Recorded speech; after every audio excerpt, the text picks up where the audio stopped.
There's like a lot of questions about making out. Charlotte asks, what emoji would you use to describe the show you are currently in? Can I say eggplant emoji? This isn't going in the video. That's way too dirty. Oh my god. Hey guys, what's up? It's me, Catherine, and welcome back to my channel. Today, we're not gonna talk about my sunburn. It has been a minute since we've done a Q&A on this channel. A few months ago, we kind of moved the Q&As over to my second channel, Party at Cats, but I know that not everyone is over there, or not everyone even knows that I have a second channel. In case you didn't know, I have a second channel. I got all of these questions off of Instagram on the little ask thing that you can do on your story now, so if you don't follow me on Instagram, you can follow me at Kath_Steele. So without any further ado, let's get into this. Random Kath Drawings, oh my god, so sweet, I love you, asks, favorite ice cream flavor. Depends on what's like available, but if there's ever like a green tea flavor available, that's usually what I get. I'm generally more of like a frozen yogurt kind of gal, and I love like tart or original, like that sort of thing. Also cookie dough, you can never go wrong with a good chocolate chip cookie dough. GCAOK asks, how are you so good at responding to so many fan comments? Thank you. Oh my gosh, that really means a lot, because that's something that I kind of put a lot of time and energy into. You know, the same way that you work on any relationship in your life, whether it be like with your family or your friends or a significant other or like networking, work, whatever. If you want to have like a strong relationship and a strong community and to be part of a community, you need to put the time in to hang out with those people and to like get to know them and foster that relationship. And because our relationship is, you know, online, the way that I get to hang out with you guys and check in with you guys is through the comments, through the videos. Cameron asks, would you ever attend an event like VidCon? I'd totally go if you were going. Thank you. I don't know. I haven't really given much thought to ever going to VidCon, just because I've heard that it's kind of crazy and just a lot and a lot of people. I don't know if you guys have heard of BroadwayCon, but yeah, that exists and seems amazing and super cool. So if I were ever to do like a meet and greet or a panel or like something like that, because that sounds like a dream come true, oh my god. Blue Ink Thoughts asks, what's your favorite line so far from Love's Labor's Lost? Love you! Love you too! There are so many good lines in Love's Labor's Lost. If you guys didn't know, I'm in Love's Labor's Lost, the musical adaptation of the Shakespeare show, and this show is ridiculous. It's raunchy and high energy and some of the most fun I've ever had on stage. I have so many favorite lines, but the first one that comes to mind is one of the frat boys is trying to impress one of the girls. But I plead for you. It kills me every single time. I have to like not break because I'm supposed to be angry, but just like looking at my friend Noah out of the corner of my eye, seeing him like really sad, destroys me. Also, as a cast, we have a huge inside joke about this one specific line, and it's like a throwaway line, but it's become the biggest meme in the cast. This foreign exchange student from Spain says, "See you later, Barone," which is another name of a character, and I don't know what that line did to deserve what we've done to that line, because it has become the biggest meme on the face of the planet. Like, anytime someone walks out of a room, you have to go, "See you later, Barone." Will the meme ever die? Probably not. Long live memes. Speaking of memes, what is your favorite meme? If you need help narrowing it down, maybe your favorite Broadway one, asked by Julian Lokosh. Lokosh? I don't want to butcher your name, I'm so sorry. I have many favorite memes. One that I do in real life quite frequently is confused white guy blinking. I have also been known to partake in a good Jim Halpert face. But my favorite theater meme at the moment is this one. The guy playing Armado made this. If you didn't know, I'm playing Rosaline, and like, this is kind of the plot of the show right there. What's your favorite place to get scrunchies? Love you too! I get most of my scrunchies from Claire's. I think I've gotten some from Target, hashtag not sponsored, but if you want to send me scrunchies, please send me scrunchies. I love scrunchies from anywhere. I'm fine, I can stop whenever I want. No, come back. Ooh, I got a lot of questions like this. Shannon Moran asks, are you going to stay blonde or do you plan on going back to dark hair at some point? Again, I don't want to say never because like, who knows, maybe down the line I will, but I love my hair like this.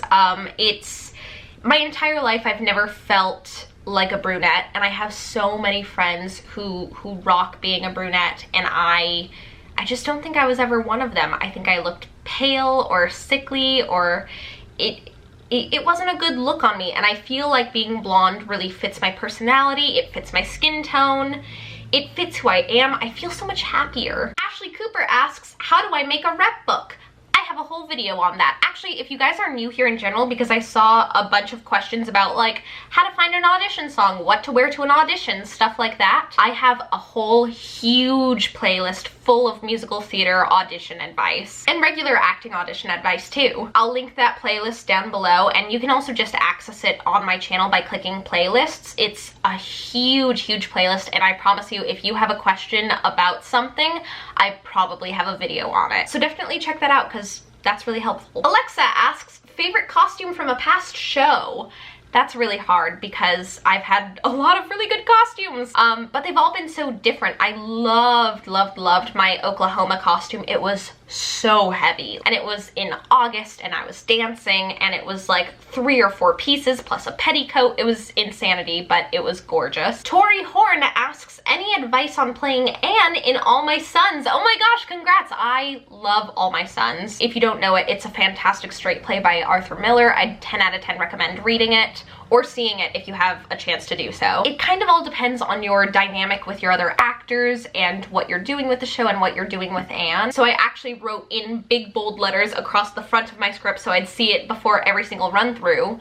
Chris is the truth, and like the only thing good in this world is Chris. The only thing I have to hang on to is Chris. Protect Chris at all costs. So yeah, I just kind of made her a little unstable and like really desperate for Chris. But yay, that's so exciting. Break a leg. I would love to do All My Sons again. Sophia Noel asks, what is your vocal range? I don't know what my bottom note is because I don't really use it. But top of my range on like a good day would be like an F6. Alex says in all caps, did you know that Joe Keery can sing? He played Melchior in college! Which honestly, that's like the biggest mood of all time, just talking about Joe Keery and Spring Awakening in all caps. And yes, weirdly enough, I actually did know that, because I saw this in the comments and I was like, oh my god, fangirl. One of you guys worked tech on that production of Spring Awakening and like helped Joe Keery get into character or something. I think about that a lot, because imagine helping Joe Keery get ready to play Melchior. Like, I am there. Not in like a gross way, just like in a cool way, because I think he's amazing. Chloe Hart asks, would you suggest going to Unifieds or selecting a top picks and going there directly?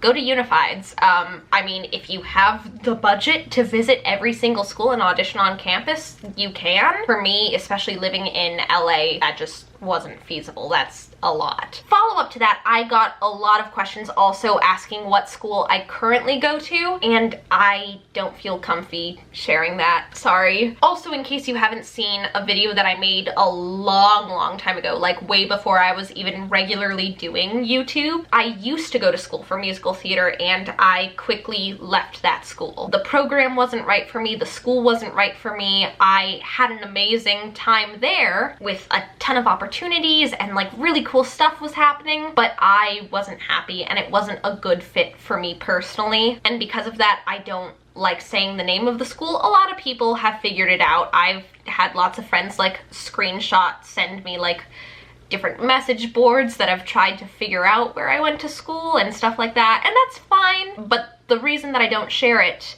is because it's a good school, and I have a lot of friends who stayed there and graduated from there and are now doing great. They're on Broadway, and it's not a knock on the school that I left, and I don't want people to not audition for there or to talk ill of the school because I chose to leave and it wasn't good for me. So that's why I don't talk about it. It's really not that exciting. Vivian Grace asks, what if your first kiss will be on stage?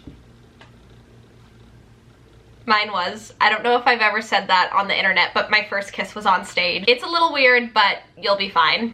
Here's a follow-up to that one. Soft Perp asks, how many stage kisses have you had? Let me think about that.